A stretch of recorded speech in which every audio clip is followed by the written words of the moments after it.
아무튼 여기를 간 이유가 제일 큰 이유가 지금 국내 언론이 엑스포 유치를 지원하기 위해서 갔대요. 네. 근데 이미 이 대세는 이미 기울어 있다고 하는데 이거 결선 투표 가면 역전할 수 있다라고 개구라를 치고 있습니다. 네. 내용 한번 확인해 볼게요. 네, 현재 사우디 엑스포 개최를 공식 지지한 국가는 총 122개국입니다. 이 투표에 참여하는 국제 박람회 기구 회원국이 총 182개국인데요. 사우디는 1차 투표 승리 요건인 3분의 2 득표가 가능한 상황입니다. 그런데 한국 부산 엑스포 유치위원회는 윤 대통령을 비롯한 민관이 총력전을 벌인 결과 막판 대역전이 가능하다고 평가했습니다. 뻥치네. 뻥치시네. 이거 한국 언론들도 진짜 문제라고 생각해요. 이 정권을 얼마나 이런 식으로 빨아주기 위해서 왜곡 보도를 하고 국민의 눈과 귀를 가리는 보도들을 내놓고 있는지. 자기가 이런 기사를 쓸 때 웃기지 않을까요? 아니요. 나 칭찬받겠지? 왜냐면 뒤탈을 생각 안 하는 거야. 이런 기사를 써갖고 나중에 너 그럼 왜 말도 안 되는 기사를 썼어 했을 때 뭐 어쩌라고.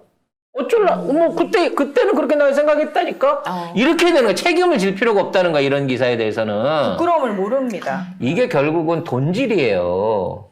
사우디는 이번 엑스포 유치에만 진행하는 게 아니라 이거를 따기 위한 홍보비와 지원비로 130조를 책정해서 뿌렸어요. 130조 원을 뿌렸어. 근데 우리나라는 얼마 뿌렸다? 우리도 진짜 많이 뿌렸네. 7천억 원을 뿌렸어요. 7천억이요. 네.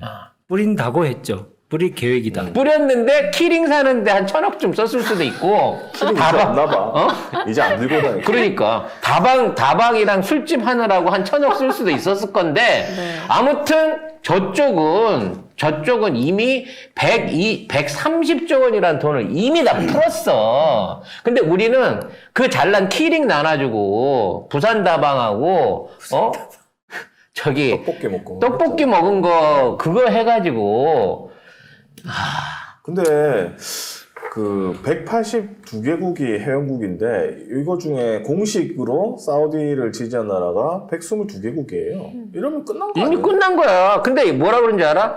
180개국 중에 32니까 120 이상을 얻으면 1차로 그냥 네, 통과가 1차로 되는데 끝나죠. 120을 못 얻으면 결선 투표를 둘이 하니까 그때 가서 극적 역전이 가능하대.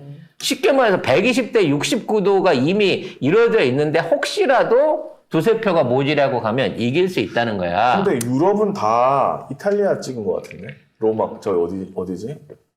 이탈리아로 가. 그러면 그 60표 중에 우리 몫은 20표도 없을지도 우리 몰라요. 몇 표 있어 도대체? 그러면서 나는 극적 공개- 역전을 얘기한대. 공개 지지한 나라 일본 하나 있습니다. 그래. 어제 저녁에 YTN 특보로 계속 나오더라. 엑스포 일본이 우리 지지 선언했다고. 아니 했다고도 아니라 할 거라고든가 정확하게 확정적으로 했다는 건 모르겠어. 요미우로에서 보도했다고 한 거죠. 네. 기시다가 얘기한 거다. 언론 얘기가 나왔으니까 좀 말씀드리는데 정말 요새 또 참담한 게 이제 언론의 지금 상황인 것 같습니다. 정상회담과 관련돼서 언론 보도가 어떻게 됐는지 이번에 에이펙 다녀오셨을 때 KBS가 5분 36초를 에이펙 얘기만 했지 않습니까? KBS 9시 뉴스에서. 이거는 정상이 아니다. 다들 느끼실 텐데 구체적으로 한번 말씀드릴게요. 2018년도 에이펙, 그러니까 집권 2년차 때 문재인 대통령이 에이펙에 가셨을 때 항석 앉으셨죠? 예, KBS가 어떻게 보도했는지를 말씀드릴게요. 첫날은 5번째 꼭지에 30초 분량으로 보도를 했고요. 그리고 첫째 날은 두 번째 날이 그랬고요. 첫째 날은 두 번째 꼭지에 58초를 했습니다. 특히나 그때는 한중 정상회담이 있었기 때문에 뉴스밸류가 매우 높았던 상황이죠. 그런데 이번에 한중 정상회담도 없고 뭐 별거 뭐 크게 큰 거 없었지 않습니까? 아무것도 근데 KBS 땡뉴 뉴스가 5분 36초를 순방 에이펙만 보도했습니다. 그 에이펙도 아니고 의전받은 거, 마차 탄 거나 회식한 거나 입장한 거 뭐 그런 것들 연회장 그걸로만 다 도배를 했어요 또. 저희들이 왜 방송 장악을 공영방송의 방송 장악을 얘기하는지가 여기서 정확히 드러납니다. 5분 36초 대 58초. 국민들로부터 수십 년을 받아가지고 운영되는 공영방송을 이렇게 한 독재의 모습, 방송 독재의 모습, 이 모습이 계속 유지되는 한 대한민국의 민주주의는, 가망 없는 거죠. 그래서 우리가 저항하는 거고, 그래서 이동관에 대한 탄핵을 해야 된다. 다시 한번 느껴지는 상황입니다. 그래서 많은 분들이 이제 조금 이제 강하게 비판하시는 분들은 뭐라고까지 얘기를 하냐면, 아니 문재인 정부 5년간 도대체 언론 좀 어느 정도는 때려잡았어야 되는 거 아니야? 라는, 그러니까 너무 화가 나시니까. 화가 나시니까요. 너무 화가 조중동이라도 한번 어. 혼냈어야 되는 거 아닌가라는 얘기를 하고 계시는 왜 분들이 5년 내내 있거든요. 아무것도 못하고 그 조중동 그 따까리들 기레기들한테 질질 끌려다녔냐. 전 세계에서 가장 언론하기 좋은 나라로 만들어줬냐는 거죠. 예. 그렇게 따지면 뭐, 문재인 정부에서 못한 게 한두 가지가 아니지 않습니까? 그분들 입장에서 보면 계속 문재인 정부 탓을 하는 건데, 우리가 스스로 작아지려고 하는 그러한 시도는 이제 좀 우리 스스로도 좀 벗어날 때가 됐다는 겁니다. 그러니까 어떤 문제가 나오면, 국힘에서도 그리고 용산에서도 문재인 정부 탓하고요. 우리 지지자들 사이에서도 문재인 정부 탓을 하면, 맞아요. 그러면 우리가 만들어 왔던, 아까 말씀드렸던 그렇게 우리가 우리의 자부심을 느꼈던 그 시절은 뭐였습니까?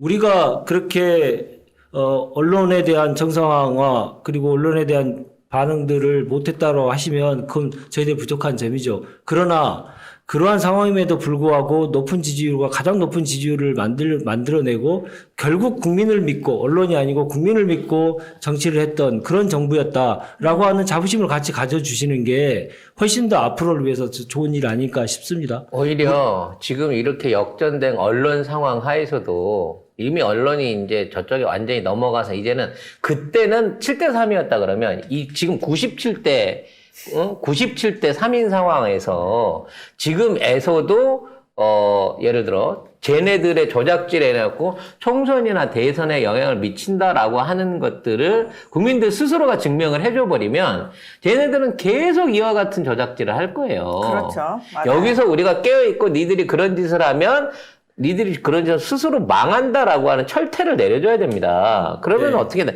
무조건 총선에 이겨야 된다는 거죠. 뭐 그 얘기는 2부 순서에 할 얘기가 좀 있을 거니까. 가장 중요한 건 그러한 기존의 언론들이 하지 못하는 얘기, 잘못된 언론이 하지 못하는 얘기를 우리 송작가 TV에서 해주시지 않습니까? 그래 봤자.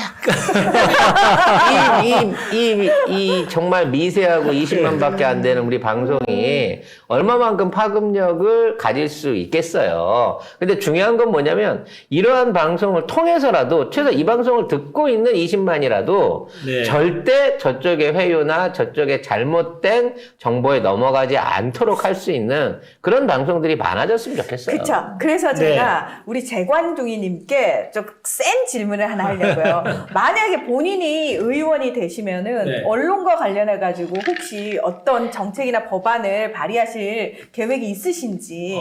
정책이나 법안 가지고 얘기하기 전에 네. 일단 기본적인 방향을 얘기를 해야 될 것 같습니다. 첫 번째는 구체적인 내용들을 이제 동지들과 같이 상의해서 얘기를 해야겠습니다만은 첫 번째로는 기존 언론이 가지고 있는 여러 가지 특권들이 있는데요. 그 네. 특권을 없애는데 제일 먼저 앞장서야 된다 생각합니다. 그렇죠. 아, 그렇죠. 멋지네. 그렇죠. 예, 여러 가지 특권을 보이지 않는 특권들이 많이 있습니다.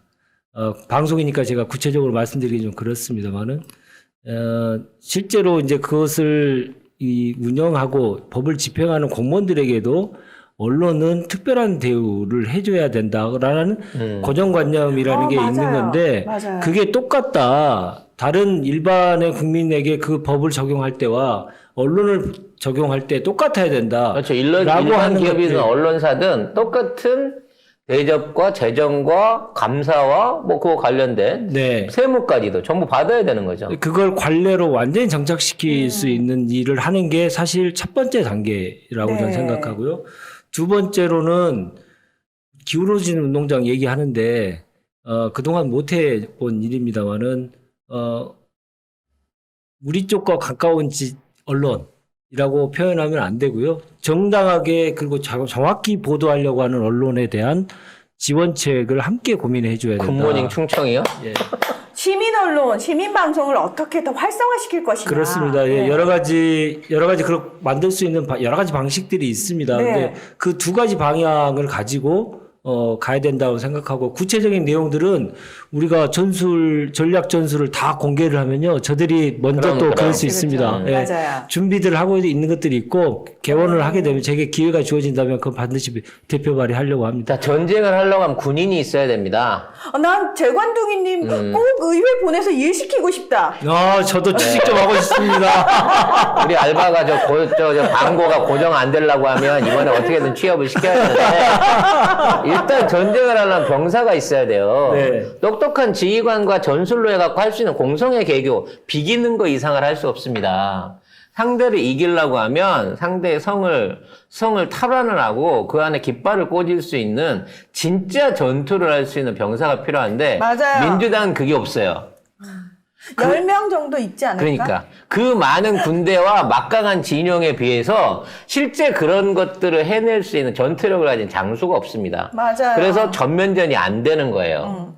따라서 거기에 대한 부분은 지금에 있는 민주당의 체질을 바꿔야 되는 거고 그러기 위해서는 진짜 전투력 있고 제대로 일할 수 아는 사람들을 선별해서 올려보내야 된다는 거죠. 그렇습니다. 그런 면에서 우리 혹시 오해가 있을 것 같아서 말씀드리는데 언론에 대한 지원을 꼭 언론에 대한 장악 이것으로 생각하실 수도 있을 것 같아요.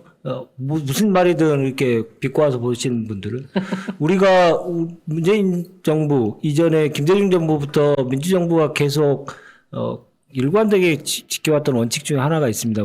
문화 분야.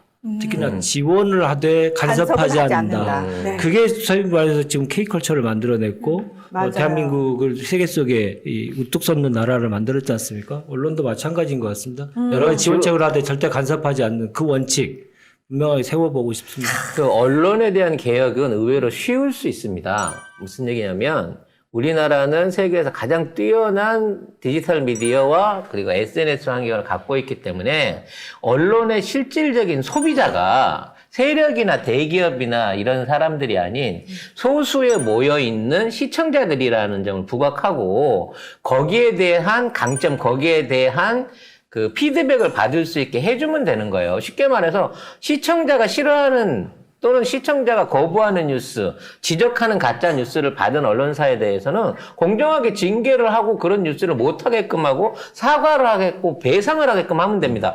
거짓말을 하면 법에가 처벌을 받잖아요. 거짓말을 하는 언론에 대해서 처벌할 수 있는 기능 그리고 그거를 통제할 수 있는 권한을 소비자들이 가지면 이깁니다. 투표랑 똑같이 되는 거거든요. 근데 지금 언론은 지네들의 세상이에요.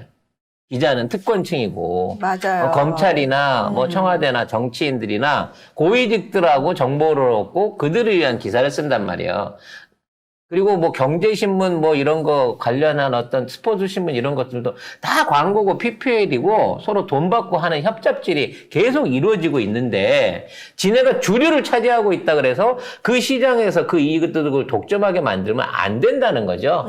시장 개방, 언론 시장에 대한 개방만 되면 안 되면 외국 언론이라도 데리고 와가지고 우리나라에서 언론사 차리게 해야 돼요.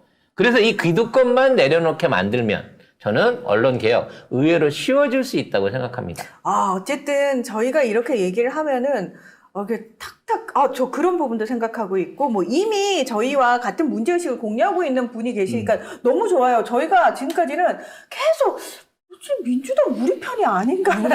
이렇게 당원과 지지자들과 국민들의 마음을 이렇게 모를 수 있을까 싶을 정도로 답답한 부분이 있었거든요. 네. 아니면 모른 척 하는 거, 안 들려 이걸 한 건가? 예. 저희 너무 안타깝습니다. 언론사에 대한 세무조사는 김대중 정부 이후에 이전에는 잘 없다가 김대중 정부 때 처음으로 시작이 됐었죠. 사실상. 그리고 이후로는 이제 계속 이제 정례적인 조사를 계속 하고 있는데 사실 그것부터 좀 잘 되고 있는지 지켜봐야 됩니다. 맞습니다. 하나부터 열까지 지금 되고 있는 것만 제대로 원칙에 맞게 네. 되고 있는지만 점검해도 저는 걸릴 게 되게 많다고 생각하거든요. 자, 이러한 여러 가지 비전들과 지금의 문제들을 지적해주는 윤재관의 파란 TV 아무도 안 보는 방송이라 그래요. 예. 완전히 폭망이죠. 네. 네. 올리기는 열심히 올리는데 제가 윤재관이라고 하니까 사람들이 관심이 없는 거야. 제목을 재관둥이의 파란 TV 뭐 이렇게 하면 너무 좋다. 훨씬 접근성이 쉬울 것 같은데 네. 아무튼 오늘은 여러분들이 우리 재관둥이의 파란 TV, 윤재관의 파란 TV를 한번 검색하셔가지고 이 커가는 알바가 좀 더 많은 얘기들을 여러분들한테 해드릴 수 있도록 구독과 시청 많이 부탁드리도록 하겠습니다. 그렇습니다.